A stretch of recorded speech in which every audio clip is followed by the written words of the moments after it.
Kenapa ada kota atau negara yang sangat maju dan makmur, sementara yang lain tertinggal?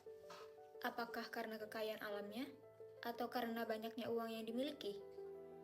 Ternyata, lebih dari 6 abad yang lalu, seorang cendekiawan muslim telah memberikan jawabannya.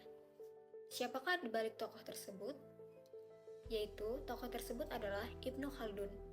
Ia hidup pada tahun 1332 hingga 1406 Masehi, dan dikenal sebagai seorang ulama, sejarawan, sekaligus pemikir ekonomi Islam.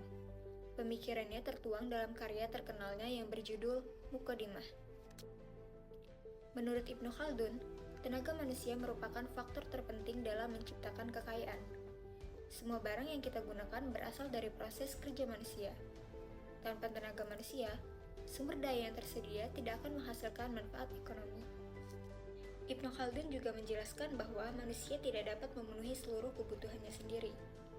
Untuk menghasilkan satu produk sederhana seperti roti saja, diperlukan banyak orang. Ada petani yang menanam gandum, pekerja yang mengolahnya menjadi tepung, pembuat roti, hingga pedagang yang menjualnya kepada masyarakat. Dari kerjasama tersebut, muncul pembagian kerja atau spesialisasi. Setiap orang fokus pada bidang yang dikuasainya. Menurut Ibnu Khaldun, spesialisasi membuat pekerjaan menjadi lebih efisien dan hasil produksi menjadi lebih banyak. Dengan demikian, masyarakat dapat mencapai kehidupan yang lebih sejahtera. Ketika produksi meningkat dan kebutuhan masyarakat lebih terpenuhi, akan tercipta surplus atau kelebihan hasil produksi.